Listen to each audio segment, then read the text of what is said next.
Kia ora, g'day. Welcome back once again here with part 6 of my reaction to Horse, former SASR operator, patrol commander, dog handler, and he's here on the Eye Catch Killers podcast. I've done 4 reactions to part 1.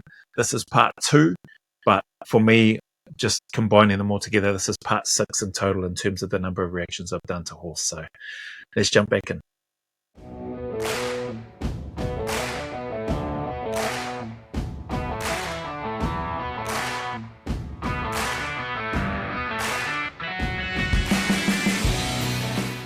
I'm feeling a bit lazy with that myself too. Yeah. You sort of, when you do it, you can feel the benefits, and then you stop.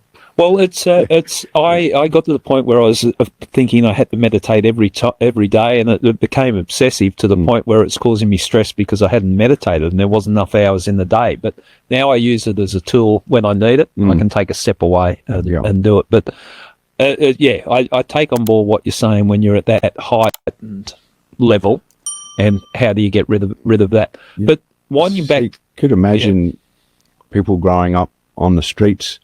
They're at that heightened level all the time. The whole time. Yeah. And especially traumatized as children. And so you're functioning like that and reacting.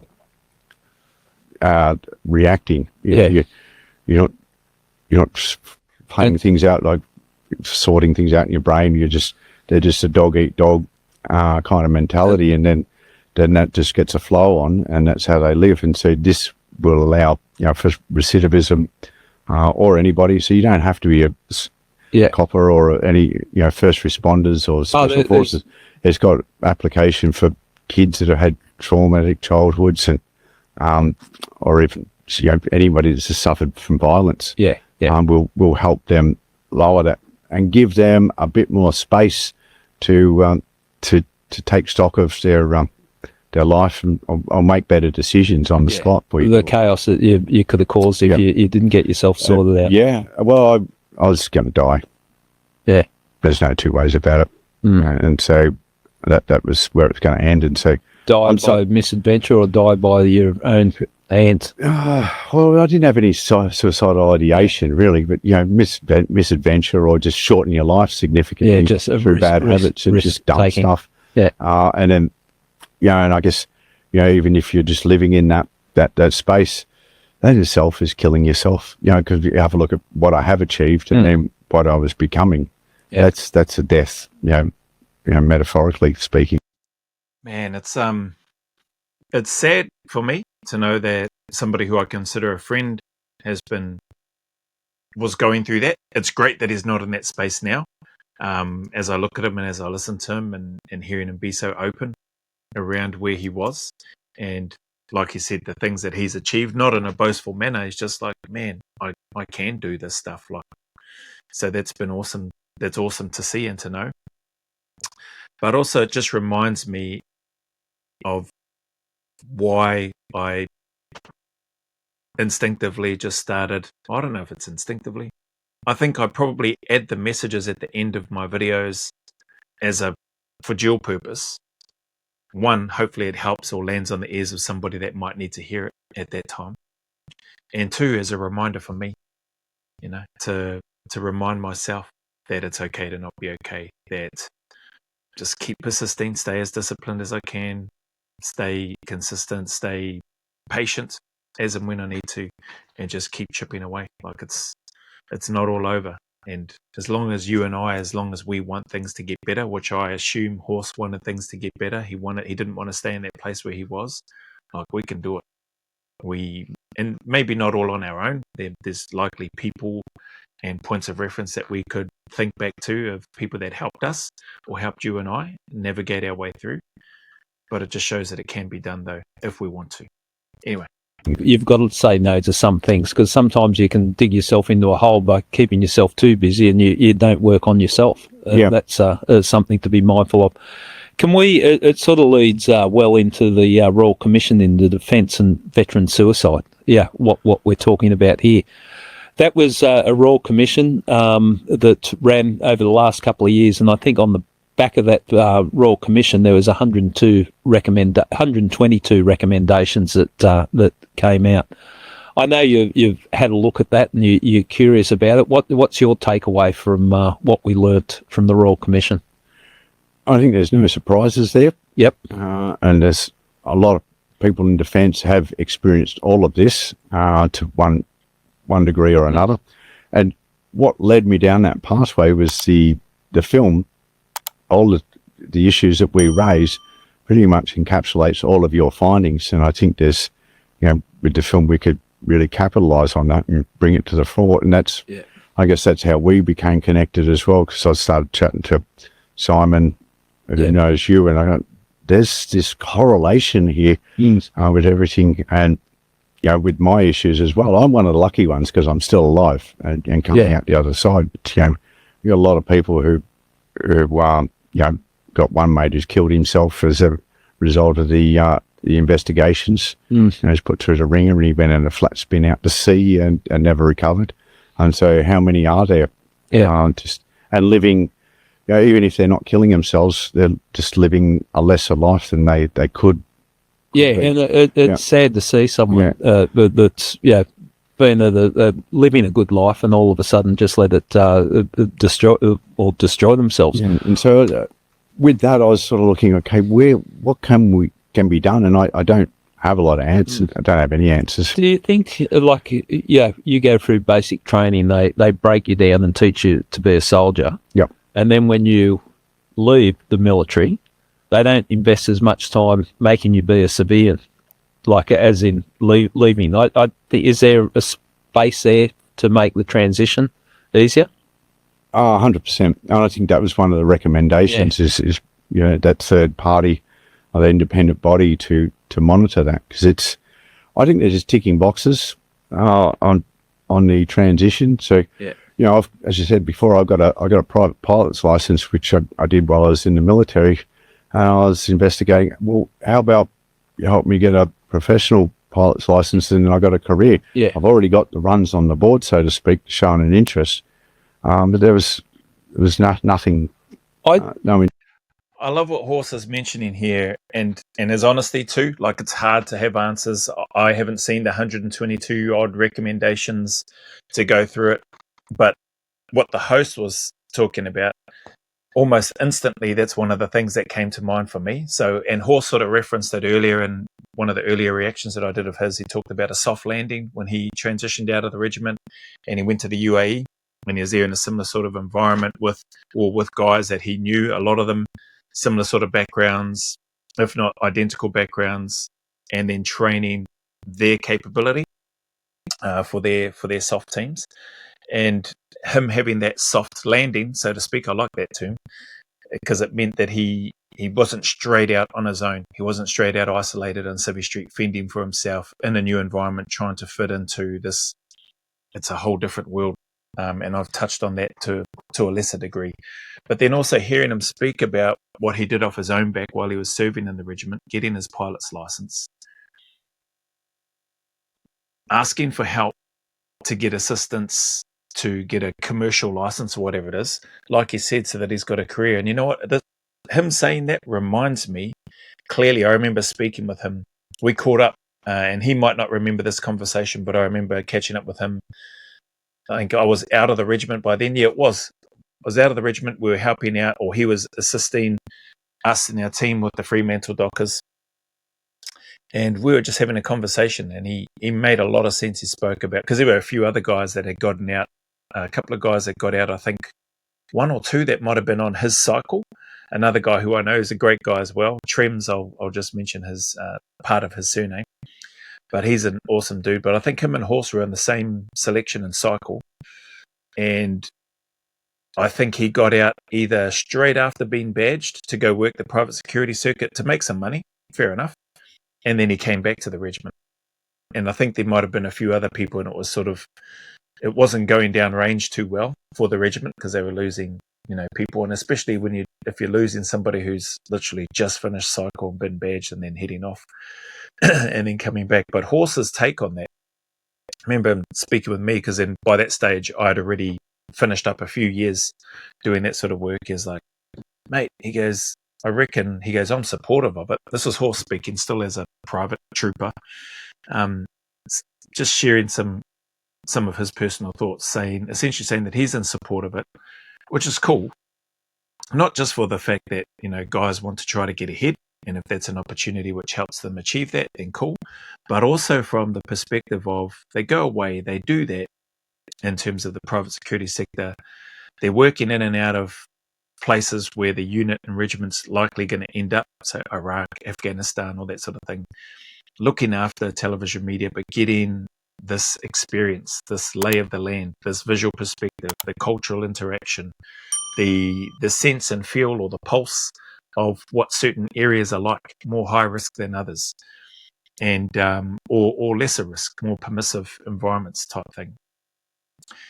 And then if they want to come back to the regiment, as long as they haven't let themselves go, and as long as they can still meet the requirements, and they go through all the checks and balances with the regiment and that sort of thing, because they've already been through selection, they've been through cycle, and say now they've spent, I don't know, 1 to 4 to 1 to 5 years in that space, still operating, still working with weapons, still working, needing to apply tactics, procedures, protocols, emergency response, etc., bringing back all that experience, all that knowledge. And Horst mentioned that could only be a good thing to help the regiment should they deploy to areas like that. Not that you might not become an SME, or maybe you do because of the time that you spent there, and it may be a particular hotspot whereby you may be needing to go back into, and you may have developed relationships and connections with some of the locals in that there that you may trust. There's just it made a lot of sense as I was listening to Horst, and likewise here when he's speaking, it makes a lot of sense. If the military was able to, for those that have been proactive, and clearly Horst was in getting his pilot's license, maybe the military could go a step further, possibly, and help those that are preparing to transition. Because the last part that I'll mention here, like you can spend a few years in the military. So I spent just under 10 years all up from combined NZ and Australian Defence Force. But the march out process is like 3 to 6 months. And you can get out even quicker than that if you push the boundaries. And it's something that these guys, I think they spoke about, or maybe it was in another reaction that I did, needing a trainer. I think it was in this same interview, needing a trainer to protect the fighter. And so in that case, the military again, well, actually, you've spent 5, 10, 15, 20, the guys that are spending 25, 30 plus years in there. I think your discharge and your transition out of the military should take a bit longer than 6 months. That's just my take now, in hindsight, looking back, right? And maybe that's part of the process, not because you're trying to force them to stay in longer, but because you're trying to help them. And then maybe there's still an option for those that feel ready to leave in 6 months, but there's still some sort of a connection whereby those that have left, yes, they feel comfortable, they're ready to go in 6 months, they've got other work or whatever lined up, but they still have an option to come back for, say, the next 12 months or 18 months to come in to camp, or to come in to catch up with whoever the transition arm or department is of the military, if there is such a thing, in case they need to, just for any additional support. I don't know whether it's counselling, I don't know whether it's courses, I don't know whether it's entitlements, whatever.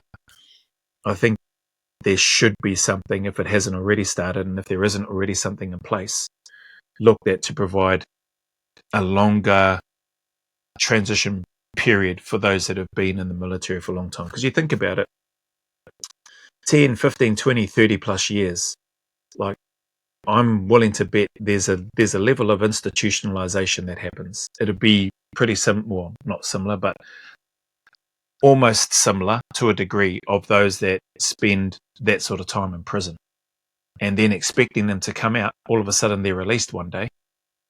No training, no transition plan or process. They have a safety and release plan, those types of things, but there's bugger all really for them, and a probation officer that they got to check in with once or twice a week, whatever the case might be. It's hard, man. It's tough, and I don't think, through experience, I've seen a lot of former prisoners not understand and not realize that until they're out. They think they're all good while they're in there. Yes, I can do this. Yep, I'll do that. Then they come out and then they struggle. They find it really hard. They feel isolated again. They start isolating themselves, etc. And then they go on this downward spiral. Anyway, I've yapped on enough about that, but I think it's important, and Horst just reminded me of some good memories. And I don't know, maybe in my ramblings here, it might fall on the ears of somebody that maybe is meant to hear it. Interest in that. So, that transition is really just box ticking, and I found it more frustrating than beneficial. Yeah, well, the transition, I think so much more could be done, because, the saying in the police, there's nothing more X than an X, and you feel it. You've left your tribe. That's the people that you could relate to, the people that respected you, and you left. And the same with the military. But for all the building up to make you a useful soldier or a useful cop, and then at the end of it, it's just see you and march out, and that's the end of your policing or army career. And the unique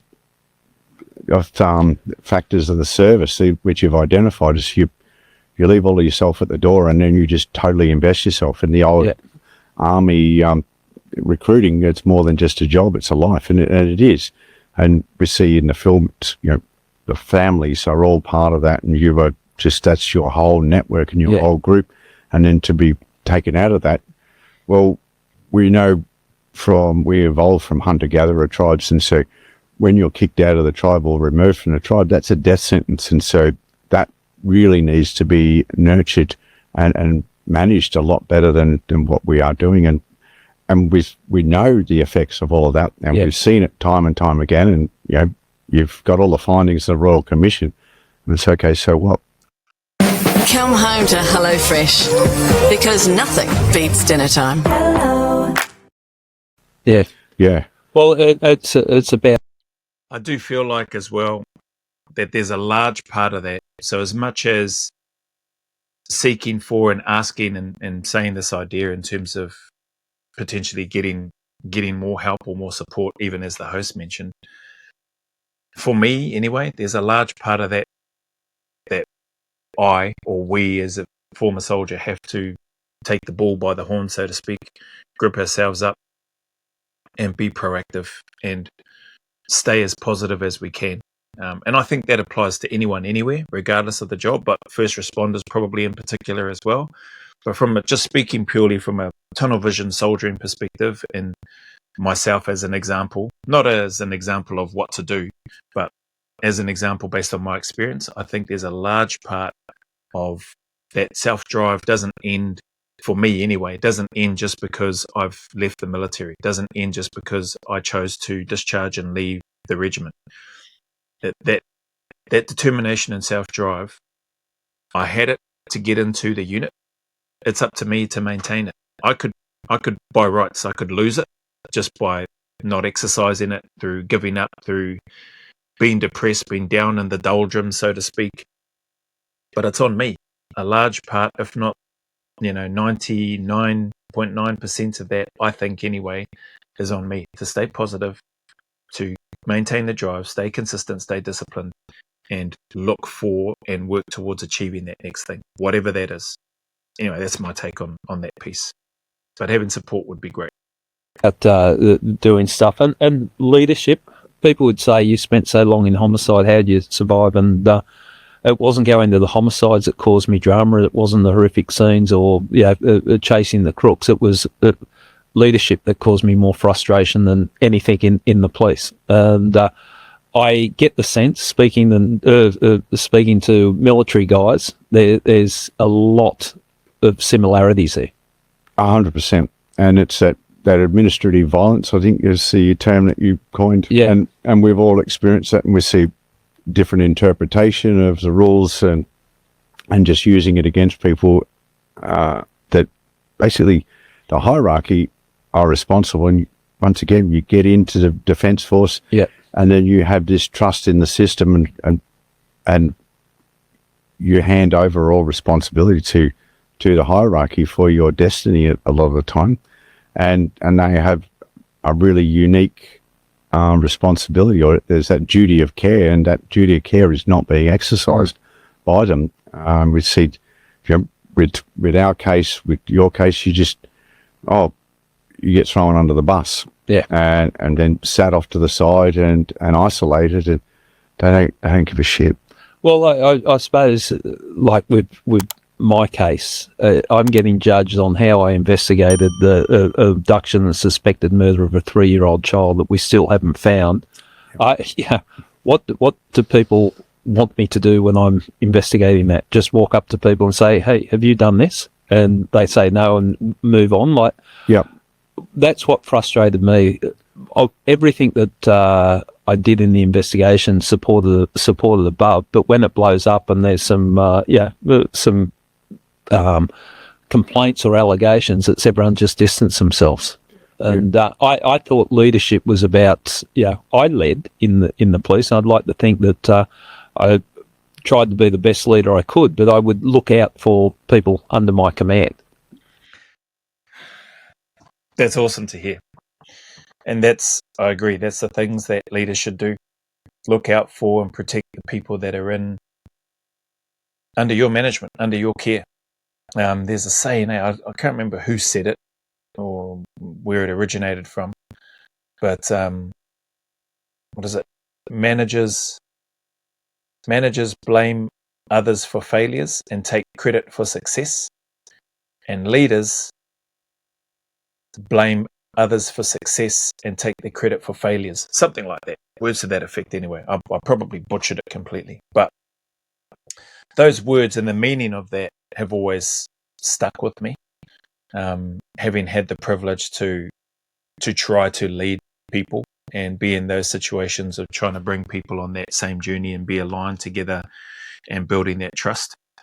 And I'll be honest, a part of that has stemmed from me wanting to try to not replicate the environment of the regiment, but replicate some of the I suppose values of the individuals within the companies that I've been fortunate to work in. And that can be very challenging because people think that there's something sinister happening with that. Typically not until they see their manager or the leader stepping up and being accountable for those things and doing exactly like that quote says as best they can, and acknowledging the team members for the work and the success of what's happening in that space rather than taking the credit. And then when things go wrong, that same manager or leader taking the blame, holding the responsibility. Well, that stops with me. That's my oversight. I missed that. Even though it may have been somebody or somebodies in the team that may have caused that, ultimately it's the manager and the leader. So, why do I share that? I just resonate with what the host has said and what Horse has said so far. Those you're responsible for. That's how I saw it too. Yeah, and I would accept if they're mistakes. I would often say to people that, if you make a genuine mistake, I'm going to support you 100%. Do it out of laziness, and the support's not going to be there. And that was the way I worked by. But leadership in the Army seemed to be lacking in what you guys went through with the allegations of Special Forces. I would have thought there would be more people standing up supporting you within the military. Once again, we had amazing leaders within there too. Burns is one of them. He's in our film. Masso and Weeksy, they're amazing leaders. Those are some, well, he was just about to say it, sorry. But I was just going to say those are some amazing and incredible leaders. Burnsy, Masso, Weeksy. I don't know who else is in there. I'm assuming there's going to be other guys in there as well, but men that I know, Masso and I were on the same selection together. And we were in the same group for Lucky Dip as well. The final phase of selection. Awesome guy, an officer. Awesome guy for an officer, for a Rupert. No, but seriously, good, really good man. Weeksy was already there. He was one of the directing staff during mine and Masso's selection. But just a very chilled, level-headed guy, and just really good men. Burnsy was our OC at the time when I was in. Hard charger, inspiring leader, and somebody who I felt like he's got our back. Like he's going to do everything that he can for us. And good guy. Good to hear Horse talk about those three guys, at least anyway. I wonder if he'll mention any other names. They seem to get marginalised, and then they end up just having enough and leaving, Yeah. leaving as well. And so, yeah, you would think that the leadership have got this special forces unit that is doing amazing things, and we're, you know, as I said, we're winning every fight and giving them every chance of success, that you would want to ride the coattails of that instead of extinguishing it. But I guess there's some sort of narcissistic stuff going on there, which you would have experienced, and just poor examples of leadership.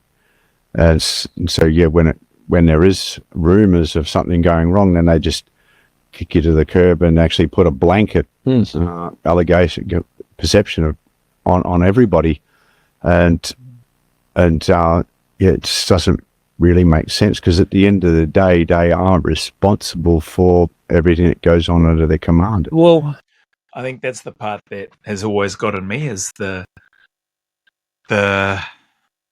blanket effect that Horse mentioned, where it's put a blanket over, cast a shadow over the whole regiment. And it casts a shadow over those that are not only currently serving, those that have served, and it casts a shadow and puts doubt into the minds of those that want to go and serve there. And those aspects, I think, are completely unfair. The media has had a lot of power in swaying that opinion, that perception. In my opinion, anyway, when I have taken the time to have a little bit of a read, or when I've seen a headline, or when I've watched a video, as I've watched a few, and there's some coming up with regards to that Four Corners documentary, The Killing Fields, which I've done a reaction to that. So that'll be coming up in the coming days. But yeah, it's disappointing.